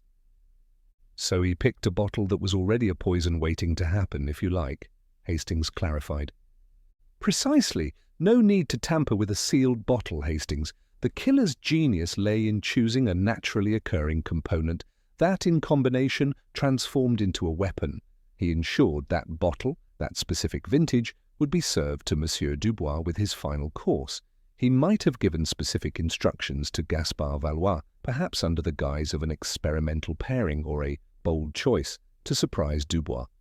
Gaspard, innocent of the true intention, would simply follow his director's professional instructions. "And the sequence?" Hastings prompted. "Spice first, then wine. That was essential, wasn't it?" "Absolutely vital," Poirot confirmed, tapping the table. The sequence was key. The spice provided the initial internal primer, the licorice-enhanced crystals dissolving in the stomach. Then the wine, entering the system immediately after, provided the final detonating catalyst. It was a perfectly timed chemical explosion, precisely mimicking a sudden, catastrophic natural event. His alibi, Hastings, was a masterpiece of misdirection in itself, Poirot stated. By making the murder a two-part internal process, requiring no direct, prolonged contact at the moment of death, he rendered his constant movement irrelevant. He did not need to hide in a closet or disappear into a side room. He was the efficient, omnipresent host, a role that provided the perfect cover for a crime that had been set in motion long before the final fatal sips. He was the conductor of a deadly symphony present on the stage, but his true work had been done in secret, behind the scenes, months or even years in the making, culminating in that single, tragic moment, the perfect blend of planning, scientific knowledge, and ruthless cunning. Poirot rose, his expression grave. The logical certainty, Hastings, is now as clear as crystal. We have the motive, deep and festering from a systematic destruction. We have the means, accessed through his position as director. We have the opportunity woven into the very fabric of Dubois' habits. And now we understand the precise, scientific orchestration. The time has come to confront Monsieur Benoit Leclerc with the truth and to present Inspector Dobson with the evidence he needs to see beyond the mask of a natural death. Chapter 14. The Final Trap. The weight of the completed logic, now a crystalline structure in Poirot's mind, pressed upon him. He had identified the murderer, deduced the ingenious method, and understood the profound, festering motive. Yet the case, as always, required more than just the brilliance of the little grey cells. It required tangible, undeniable proof to shatter the facade of a natural death and to convince a man like Inspector Dobson. "The net, Hastings, is drawn," Poirot announced, gazing out from his study window at the rolling lawns of Blackwood Manor, where the afternoon sun now cast long, innocent shadows. Monsieur Leclerc, he believes himself safe, cloaked in his dignity and his natural death alibi. But we know the truth. Now we must make him reveal it, or, failing that, expose the hidden traces of his deadly artistry. Hastings nodded, pacing restlessly. "But how, Poirot? He's so composed, so careful. And his private lab? I imagine it would be meticulously clean." "Indeed, Hastings, he is an artist of discretion, but even the most meticulous artist leaves a signature, however faint. We must apply the pressure, subtly, and then watch where the cracks appear. And we must also know precisely where to look for that signature." Poirot outlined his strategy. "First, we shall allow a controlled leak of information to Inspector Dobson. Not the full truth, not yet, but enough to prick Monsieur Leclerc's composure. We shall suggest to the inspector that the police chemists, going beyond simple toxicology, have discovered traces of a highly sophisticated, synthetically altered compound within Monsieur Dubois' system, a compound designed to react specifically with certain elements found naturally in wine, causing a fatal physiological response. We do not name the killer, merely the nature of the crime. This news, Hastings, will filter through the manor, and Monsieur Leclerc, ever attentive to the investigation, will surely hear it." "That'll make him sweat," Hastings observed, a grim satisfaction in his voice. "He'll know you're on to his method." "Precisely. The psychological pressure will begin. Then we must create an opportunity for observation. I shall suggest to Chef Leclerc the need for a culinary discussion, a seemingly innocuous gathering with the remaining finalists and a few key staff, ostensibly to discuss the future of the competition in light of the tragedy. During this discussion, I shall subtly steer the conversation towards topics of rare spices, the obscure chemistry of flavor enhancement, and the unique properties of certain vintages. I shall watch him, Hastings, his eyes, his hands, the micro-expressions that betray the turmoil within." Hastings pondered this. "He's too careful to give himself away directly, surely?" "Perhaps, but he will be under duress, and the conversation will be a prelude to the true trap. Remember Gaspard Valois, Hastings?" Poirot asked, his eyes glinting. The sommelier with the discerning eye who observed the unusual wine choice. He is a man of discretion, yes, but also a man who recognizes true artistry, even the most perverse. I believe he holds another subtle piece of the puzzle, a hint as to Monsieur Leclerc's precise preparations. Later that evening, Poirot sought out Gaspard Valois. He found the sommelier arranging bottles in the Institute's private tasting room, the soft lamplight glinting off crystal. "Monsieur Valois," Poirot began, his voice quiet, almost conspiratorial. "Your observations are always so precise. You have a gift. I confess, your insights into the Château d'Ombre were invaluable." Gaspard inclined his head.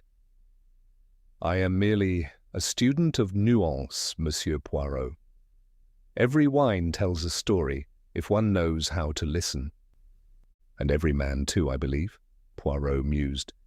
"You work closely with Chef Leclerc, do you not? As director of this institute, he must make many requests of you regarding wine selection, even those outside the usual pairings?" Gaspard paused, his fingers resting on a label. "Chef Leclerc is a visionary, Monsieur Poirot. He often seeks to push boundaries, to experiment. He has a profound understanding of flavor profiles, yes, but also of the more scientific aspects of food. He sometimes asks for very specific chemical analyses of certain components in wines beyond what is typical for a sommelier." This was it. Poirot's heart gave a little flutter of satisfaction. Specific chemical analyses? For what purpose? Gaspard hesitated, glancing around the empty room. "He has his own private research kitchen, Monsieur Poirot, a very advanced one. He has been, for some months, particularly interested in the interaction potential of certain rare essences with various compounds found in food. He once asked me to source a very particular, obscure type of glassware, quite specialized for microdistillation, and a series of very pure chemical reagents that seemed unusual for culinary use. He said it was for a new flavor compound he was developing, a secret project. He insisted on absolute discretion." The pieces slammed together in Poirot's mind: the obscure chemical reagents, the specialized glassware, the microdistillation. This was the direct link, the tangible thread leading straight to Benoit Leclerc's secret preparations. "Thank you, Monsieur Valois," Poirot said, his voice imbued with a newfound gravity. "You have been most insightful." He left the sommelier to his wines, his pace quickening, his destination clear. He immediately sought out Inspector Dobson, his composure now replaced by a barely contained urgency. "Inspector, I know where we will find your irrefutable proof. Monsieur Leclerc's private experimental lab. Search it, Inspector.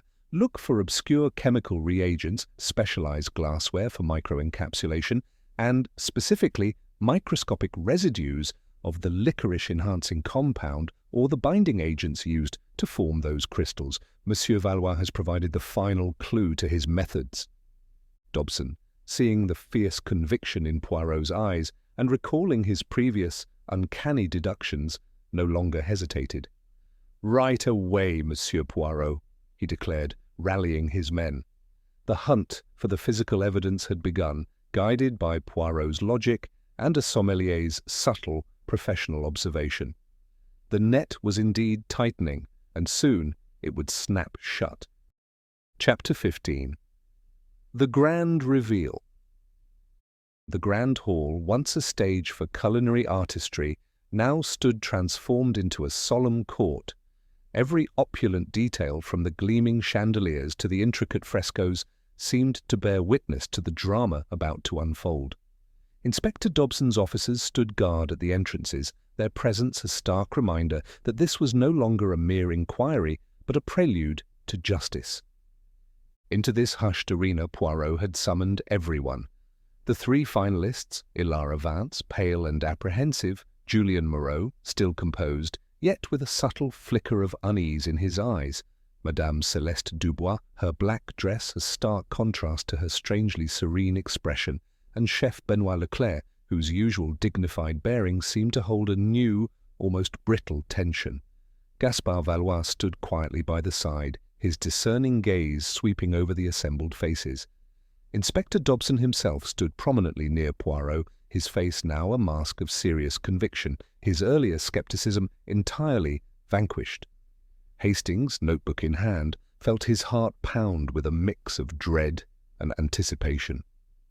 Poirot stood at the head of the judging table, now cleared of all culinary debris, save for the faint aroma of cleaning agents. He surveyed the faces before him, his gaze missing nothing. A profound silence descended, broken only by the faint murmur of the manor itself. "Ladies and gentlemen," Poirot began, his voice resonating with an authority that commanded instant attention, "we are gathered here today not merely to mourn a loss, but to uncover a truth. The truth of Monsieur Antoine Dubois' death."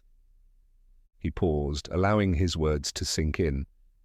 The initial assessment, as you all know, spoke of a massive heart attack. A tragic but natural end for a man of his constitution. Under the immense pressure of such a competition, Inspector Dobson, a diligent officer, was prepared to close his books upon such a conclusion. He inclined his head briefly towards Dobson, who now stood with a grim, knowing nod, recognizing the trap that had been successfully laid. "But Hercule Poirot," he continued, his voice gaining a quiet intensity, "does not accept the convenient. My little grey cells detected a dissonance, a disharmony in the orchestrations of fate. A death so perfectly timed, so exquisitely aligned with Monsieur Dubois' own habits, was not, to Poirot, an accident. It was an illusion, a meticulously crafted performance designed to conceal a darker act." He paced slowly along the table, his eyes sweeping from face to face. "Let us first dismiss the obvious, the crude, the unsubtle. Mademoiselle Vance," he turned to Elara, whose eyes widened in fear. "Your distress, your genuine horror at being even remotely linked to Monsieur Dubois' demise, speaks volumes. Your art is creation, not destruction. Your anger, though justified, would never manifest in such a precise, detached act of murder. You wish to defeat him with your brilliance, not with a poisoned dish." Elara let out a small, shaky breath of relief. "Monsieur Moreau," Poirot continued, addressing the older chef, "your bitterness, a deep and understandable resentment over a career so cruelly damaged, was palpable, and your philosophical detachment initially might suggest a cold resolve. But, Monsieur Moreau, you are an artist, a purist. To taint your art with a base act, as you yourself put it, would be a betrayal of everything you stand for. Your revenge would be artistic triumph, not a hidden crime." Julien Moreau merely nodded, a grim understanding in his eyes. "And Madame Celeste Dubois," Poirot turned to the widow, "your situation, complex and fraught with personal humiliation and financial incentive for a natural death, offered a strong motive.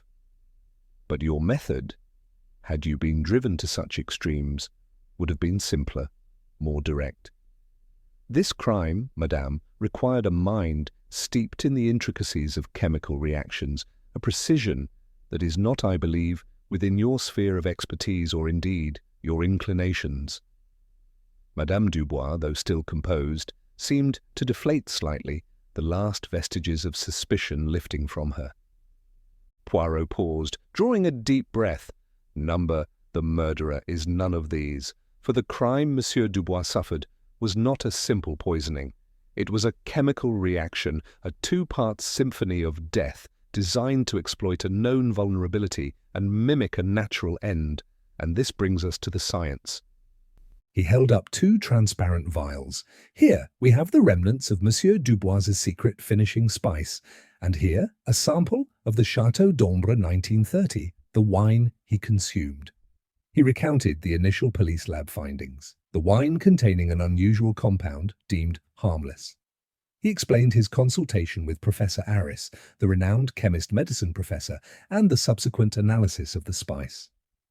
Professor Aris discovered that this secret spice contained not just licorice, but minute, highly concentrated crystals of an additional ingredient, an ingredient designed to significantly enhance the glycyrrhizin, the active compound in licorice, making it act far more potently and quickly on the human system.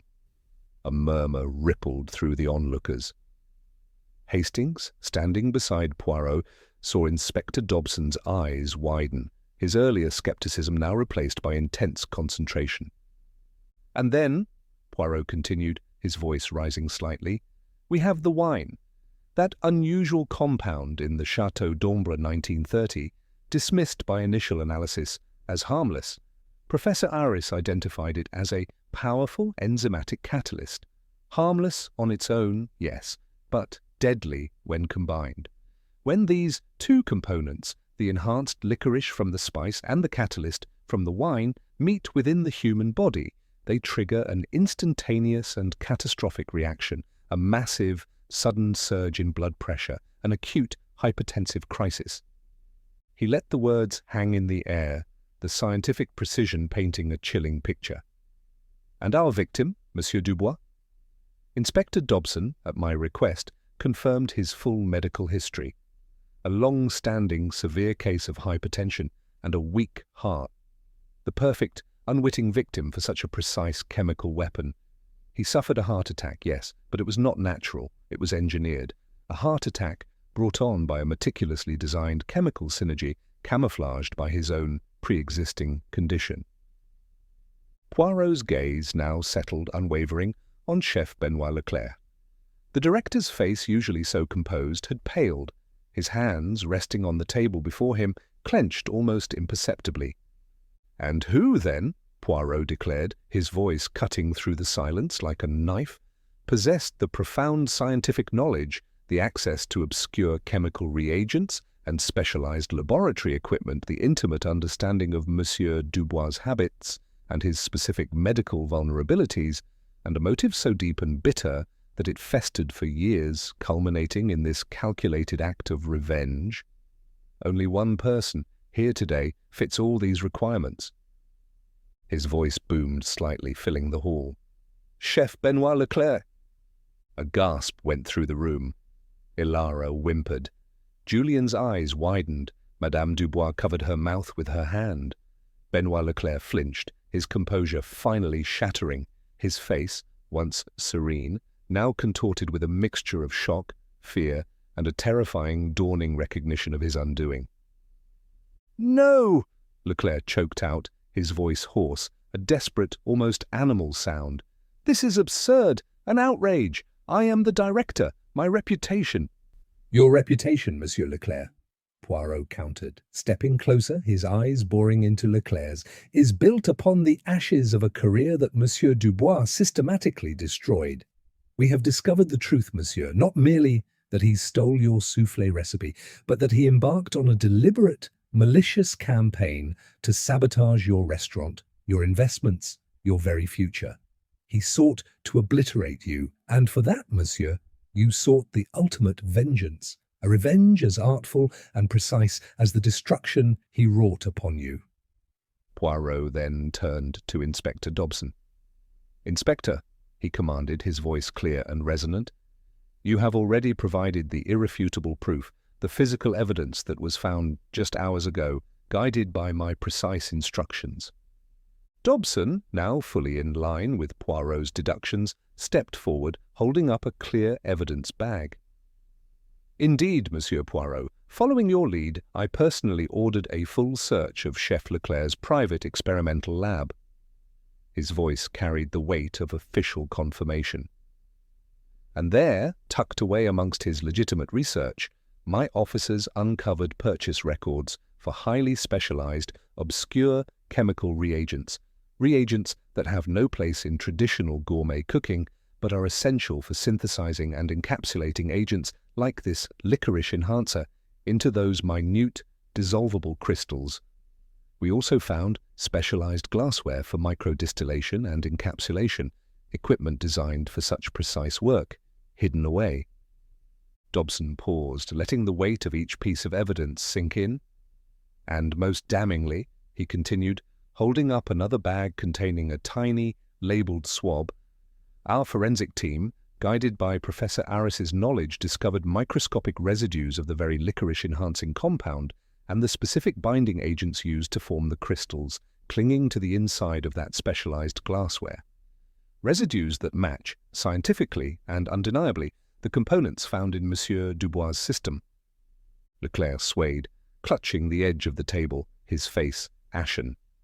His mask had fallen completely. The dignity was gone, replaced by the raw, desperate fear of exposure. "You knew of Monsieur Dubois' hypertension?" Poirot pressed on, his voice relentless. "You chose the Chateau d'Ombre 1900 specifically for its natural catalytic properties. You meticulously created the enhanced licorice crystals, embedding them subtly in his own cherished spice mix, and you relied on his predictable ritual, his grand theatricality, to administer the poison to himself, piece by piece, turning his own habits and his own body into the instrument of his demise. It was a masterpiece of scientific murder, Monsieur Leclerc, a final judgment delivered with the ultimate precision, a dish of vengeance perfected over years of simmering resentment." Benoit Leclerc stood there, defeated. The last flicker of defiance died in his eyes. A single tear tracked a path through the grime of his broken composure. He looked not at Poirot, but out at the silent hall, at the memory of his ruined career. "He destroyed me," Leclerc finally whispered, his voice broken, barely audible. "He took everything, my honor, my future. He thought he was untouchable." His head slowly rose, a chilling, almost satisfied glint entering his eyes as he looked at Poirot. It was perfect. The taste of his own arrogance, the final, bitter course. You understand, don't you, Monsieur Poirot? The artistry of it. "I understand the artistry, Monsieur Leclerc," Poirot replied, his voice grave. "But I also understand the crime. And the justice." Inspector Dobson, now utterly convinced and resolute, stepped forward, his hand reaching for Leclerc's arm. "Chef Leclerc, I'm arresting you on suspicion of the murder of Antoine Dubois. You have the right to remain silent." As the officers moved to take him, Benoit Leclerc offered no resistance. He merely closed his eyes, a strange, weary peace settling over his ravaged face, as if the burden of his secret masterpiece had finally been lifted. Chapter 16. The Aftermath and Poirot's Reflections. The finality of Inspector Dobson's pronouncement hung in the grand hall, heavy and absolute. As the officers led Chef Benoit Leclerc away, his initial collapse giving way to a strange, almost serene acceptance, a collective sigh of mingled relief and disbelief swept through the assembled. The air, once thick with tension, seemed to thin, allowing the lingering aroma of cleaning agents to finally dominate over the ghostly scent of spices and wine. Ilara Vance, her face still pale, trembled visibly, the horror of Dubois' death now compounded by the betrayal of her respected mentor. Julien Moreau watched Leclerc's departure with a grim, knowing nod, a silent acknowledgement of a justice, however grim, finally served for a shared wound. Madame Celeste Dubois, her earlier composure now replaced by a genuine, if complex, relief, quietly excused herself, a faint, almost triumphant glint in her eyes. Gaspard Valois, the silent observer throughout, met Poirot's gaze with a flicker of profound understanding and respect, a silent tribute to the precision of the detective's mind. "Well, Poirot," Hastings said, his voice a little hoarse, as the last echoes of the departing police party faded. "That's that, then, an extraordinary case. I doubt Inspector Dobson will ever look at a glass of wine the same way again." He shook his head. "To think, such a brilliant mind, driven to such a dark end. It's a terrible waste, isn't it?" Poirot nodded slowly, his gaze distant, fixed on the empty space where Leclerc had stood. "Indeed, Hastings. Justice, she is often a blunt instrument, even when wielded with the finest logic.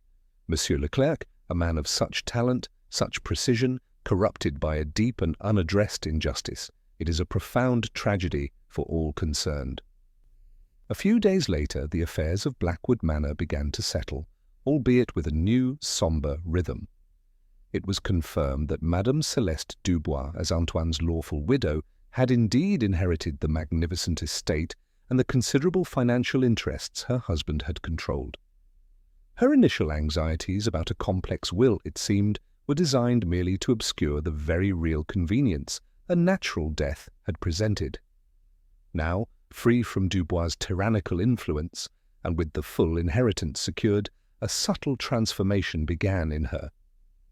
She moved with a newfound confidence, a quiet air of authority that suggested years of suppression had finally been released. It was Madame Dubois herself, in a gesture that surprised many, who summoned Elara Vance.